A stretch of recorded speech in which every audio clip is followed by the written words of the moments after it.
さんこんにちは、ともかです。私は今、羽田空港国際線ターミナルの、ちょうど搭乗手続きが終わって税関の、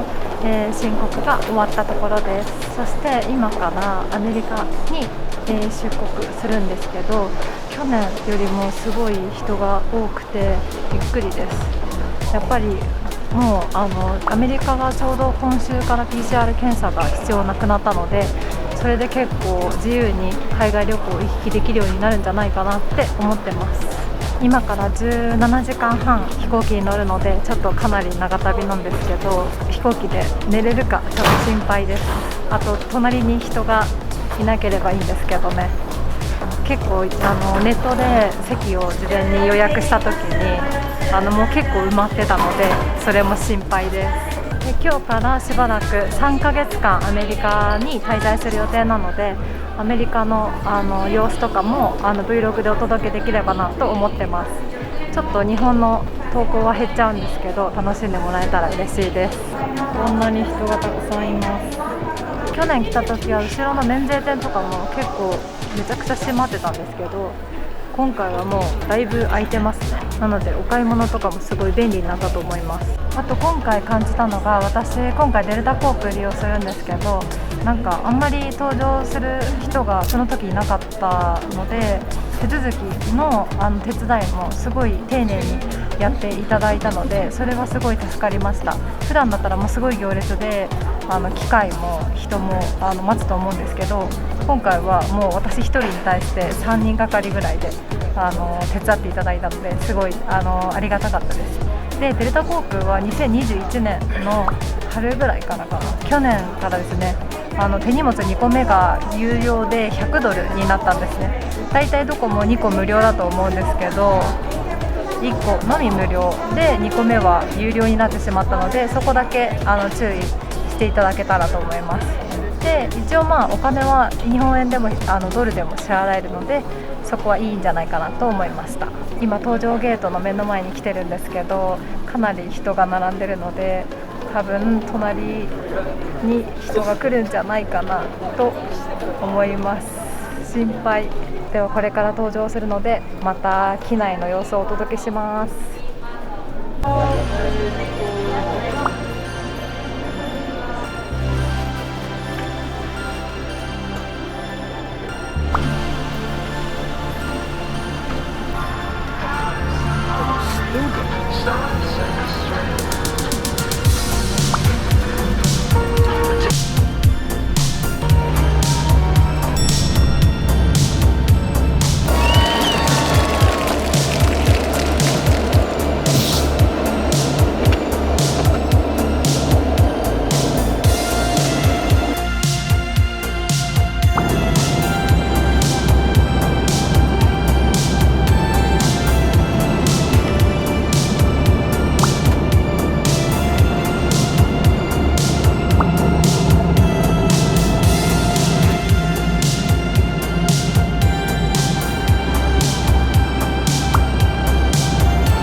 But he was like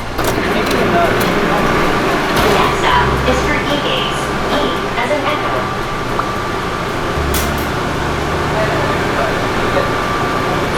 これから、ゲート B に移動します。めっちゃ揺れる。すごい揺れる。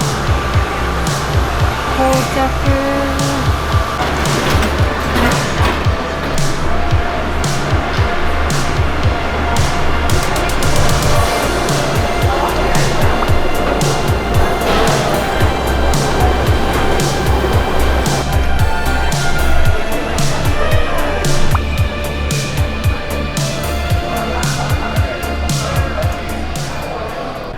無事アトランタの空港に到着しました。羽田からは、1時間弱遅延したので到着どうなるかなと思ったんですけど、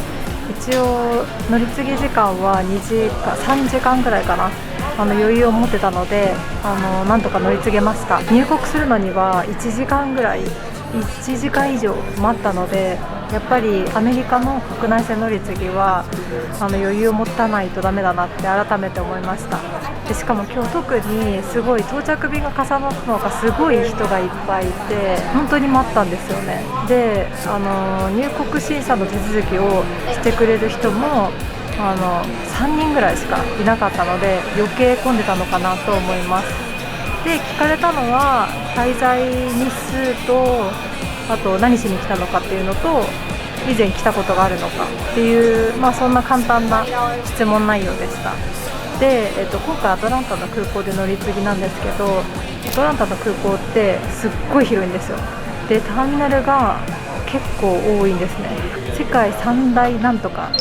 世界三大大きい空港みたいなのに入ってるぐらい大きくて、なんでちょっと乗り継ぎ心配だったんですけど、地下鉄みたいな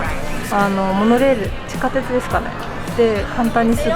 隣のターミナルに移動できたので乗り継ぎは全然問題なかったです。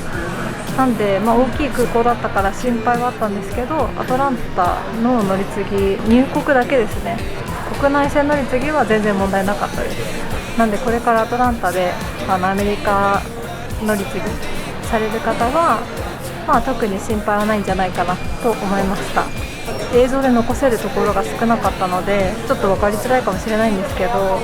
シカゴで乗り継ぐよりは全然簡単でした。バスとか乗らなくて済むので。去年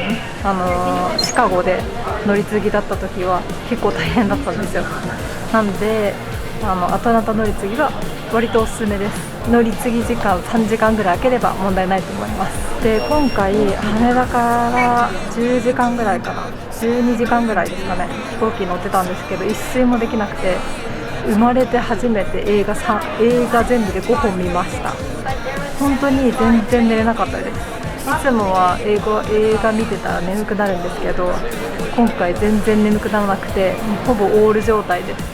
今体内時計は朝の8時とか7時ぐらいなんで本当にほぼオールですよね。ではそんな感じで、最終目的地まであと2時間ですかね向かいたいと思います。最初にもお伝えしたんですけどアメリカの滞在の様子を3ヶ月間なんでいろいろ撮っていけたらいいなって思ってます。めっちゃちょっと顔が疲れてるんですけど、そんな感じでお楽しみにしててください。では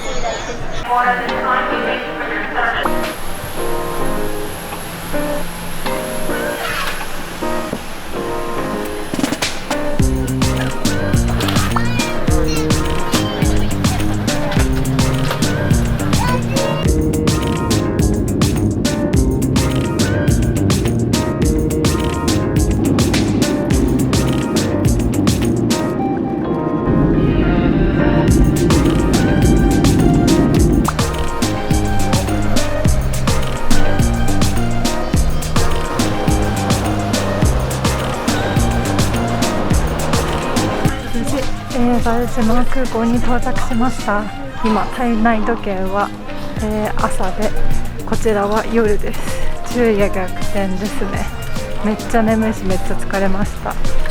ではこれから荷物を受け取ってお家に向かいたいと思います。ではまた Vlog 撮っていきます。おやすみなさい。